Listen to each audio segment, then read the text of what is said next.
You are watching DHTV from California State University, Dominguez Hills. Okay, this will bring us to our last portion of this particular presentation. We'll take a look at one of the reasons I'm trying to prepare you for understanding our next unit, which is the rise of the pink tide. Take a look and appreciate neoliberalism. I will have some presentations on that.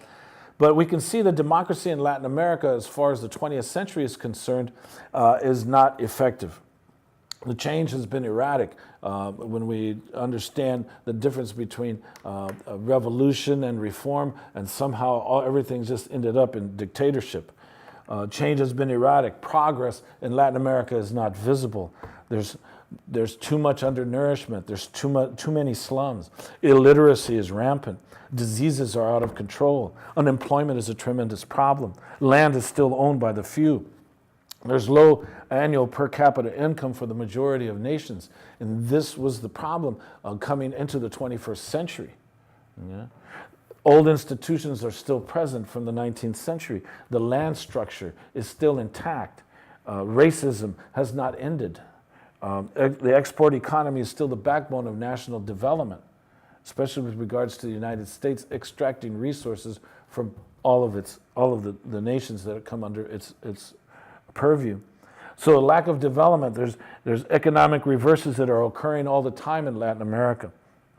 Foreign dependency increases and the meager amounts made from export economy goes to pay interest on loans from the World Bank.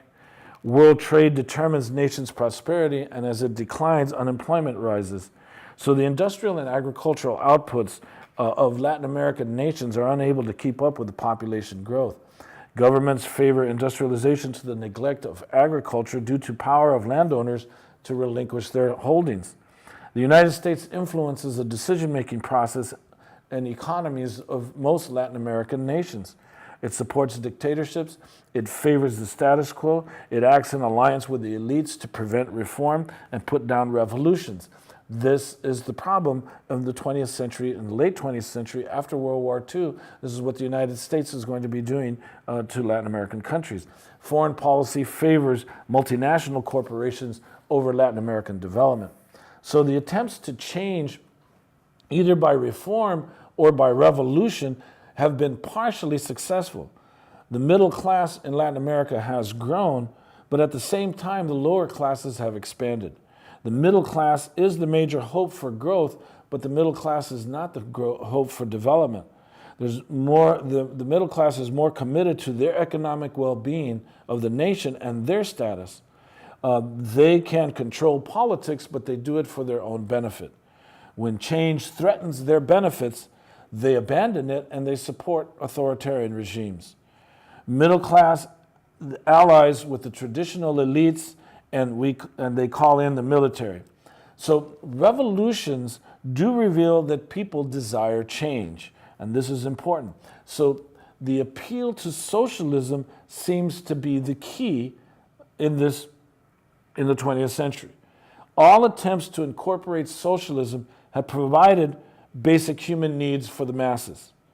Agrarian reform, public works to decrease unemployment, housing, education, medical care, food services, all of these are implemented when any nation attempted revolution and reform.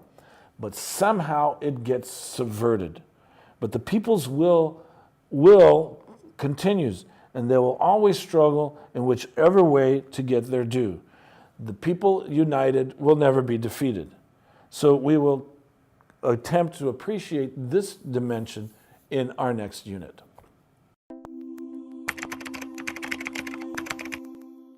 You are watching DHTV from California State University, Dominguez Hills.